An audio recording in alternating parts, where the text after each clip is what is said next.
जालना जिल्ह्यात गोदावरी पात्रातून मोठ्या प्रमाणात अवैध वाळू उपसा सुरू असल्याचा आरोप वंचित बहुजन आघाडीनं केलाय। आज मोजे गुंज बुद्रुक येथे अवैध वाळू उपसा सुरू आहे।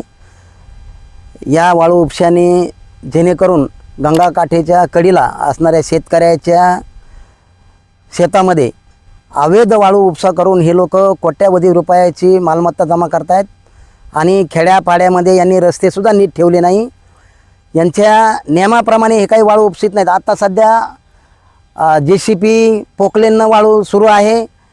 सातत्यानं आज जवळजवळ 20 किलोमीटरपर्यंत एकही रस्ता सोयीचा ठेवला नाही यांनी। म्हणून वंचित बहुजन आघाडीची विनंती आहे प्रशासनाला की यांच्यावर अंकुश घालून यांना त्वरित पावबंद करावे, नसता वंचित बहुजन आघाडीच्या वतीनं प्रशासनाच्या विरोधात उग्र आंदोलन छेडू अशी विनंती या निमित्तानं करू इच्छितो। धक्कादायक बाब म्हणजे गुंज येथील जालना व बीड हद्दीतील वाळू घाटांवर शासकीय नियमांना डावलून थेट JCBच्या सहाय्यानं राजरोसपणे उत्खनन सुरू आहे। बेकायदेशीर उत्खननामुळे गोदावरी नदी पात्रात मोठमोठे खड्डे पडले आहेत। गोदावरी नदीला राजरोसपणे ओरबाडलं जात असतानाच प्रशासन मात्र अनभिज्ञ आहे। गोदावरी नदीला उद्ध्वस्त करणं तातडीनं थांबवा, अन्यथा वंचित बहुजन आघाडीच्या वतीने तीव्र आंदोलन करण्यात येईल असा इशारा वंचितचे जिल्हा कार्याध्यक्ष परमेश्वर खरात यांनी दिलाय। या नदीपात्रामध्ये हे जे काही टेंडर निघालेलं आहे तर हे टेंडर वाळूघाटाचा लिलाव झालेला असताना हे टेंडर अतिशय अवैधरित्या वाळूचं उत्खनन होत आहे।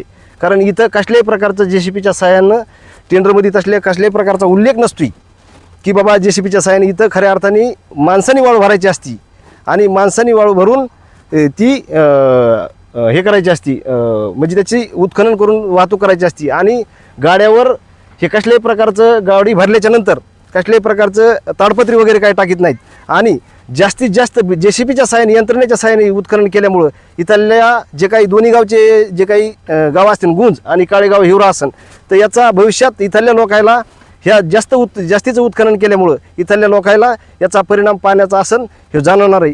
बरं, मला नुसतं पाण्याचाच नाही तर इथलचे भविष्यात जे काही शेतकरी आता शेती करणार आहेत याचे आम्हाला उद्या भविष्यात याचा ह्या JCPने उत्खनन केल्यामुळं याचा भविष्यात आम्हाला याचा मोठा परिणाम भोगावा लागणार आहे। शासकीय वाळू घाटात सुरू असलेल्या नियमांची पायमल्ली तातडीने थांबवण्याची मागणी स्थानिक नागरिकांनी केली आहे।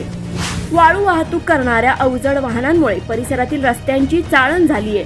अवैध मार्गाने मिळवल्या जाणाऱ्या पैशातून गुंडगिरी वाढत आहे। यामुळे परिसरातील कायदा सुव्यवस्थेसमोर नवे आव्हान उभं राहत आहे। जालना बीड प्रशासनाने संयुक्त मोहीम आखून या वाळू माफियांना लगाम घालण्याची मागणी स्थानिकांकडून करण्यात येत आहे।